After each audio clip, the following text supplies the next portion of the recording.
Hi everyone, it's Jennifer McIver-Edwards here with Five9. I'm the VP of Customer Experience, and we are back for another episode of AI in Real Life. I am here with Nicole Darby, Director of Customer Care at Mason & Companies. Nicole and her team are one of our new CX award winners, Best Self-Service. So we're going to have a chat today about how Mason & Companies is applying AI in real life. But before we get started, one of our favorite topics, you and I, we have these conversations all the time, is the generational experience that you lead and all of the different generations that you are servicing. Can you tell me more about that? Yeah, of course. I think Mason Companies is really unique in this way. It's a family-owned business. It's 120 years old, started as a boot manufacturer, has evolved to door-to-door sales, then catalog sales, and e-commerce. Currently, we do direct catalog sales and e-commerce, and so we have this unique mix of what I like to call non-digital aged and digital aged customers. So it's really fun because we get to look at everything on a very broad spectrum. And I also, appreciate the challenge of servicing each customer in the way and the channel where they prefer to be met. And so I think that really helps us think about the experience that you're building. And so we're here to kind of talk about how you're applying AI with such a diverse, experience that you need to deliver. So let's start with how you are doing that today at Mason and sort of a little bit about the journey that you've been on. Yeah, sure. The first toe dip in the pool what we did with AI was our chatbot. So we started slow. We started with just chat to see how our digital customers interacted with that, and then we added the chatbot, the DVA, along with that. That's been extremely successful. We've been able to deflect around 46% interactions over chat. After seeing how successful that was, we decided to move along to IVA with natural language. Again, being at our catalog customers tend to be the non-digital style.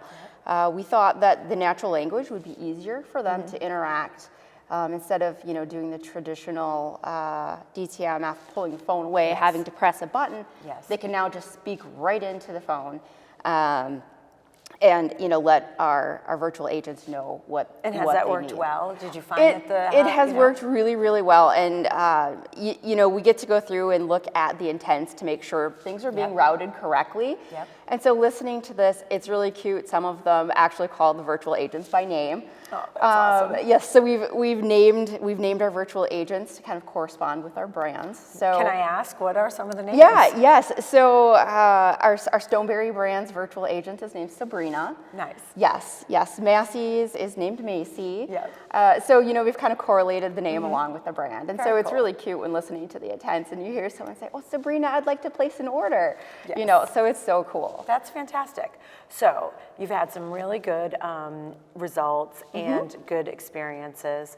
Let's talk a little bit about where AI is going and how you see it being applied. We had our, agentic announcement recently, and that's really exciting, but we all know, we're applying this regularly today. So I'd love to hear you tell me a little bit about, how you see things going and as we, right into the wild, wild west of AI. Yeah. So, I think one of the biggest things AI has to offer is actually just enhancing the human experience, right? It's giving that confidence to an agent, if it's through Agent Assist or whatever, right out of the gate versus, maybe being a little timid or unsure. They get the answers and direction right when they need it. So I think one of the biggest things is it's going to enhance the experience for our customers and for the agents, really. Yeah, and that's exciting. So, and with this, often we're looking at, protecting the business and mitigating risk. So let's talk a little bit about how you think about mitigating risk for, protecting client data, also helping the agents understand that, this can be 1 + 1 = 3. What does that look like for your business? Sure. I think that from the agent perspective, anytime you talk about AI or virtual agents, they get a little nervous. And what we found with our team is that they actually appreciate the virtual agent because it frees them up for more meaningful interactions, right? They would much rather help someone through an issue or place that order for someone than provide tracking information, which they're happy to do. Right. But they crave that interaction, that more meaningful experience, and the virtual agents AI have allowed us to free them up for that. Fantastic. Yeah. And when we think about the broader, mitigation of just risk in general in your platforms, how are you thinking about that a little bit? That's something that you always have to be cognizant about, especially in retail. Yes.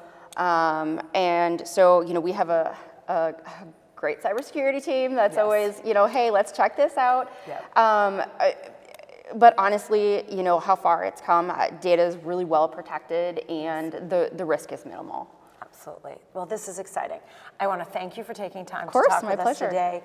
We'll continue to have these conversations throughout the year with our customers. We love hearing from you, the practical application, most important, where we're applying things, and we'll look forward to seeing you again soon.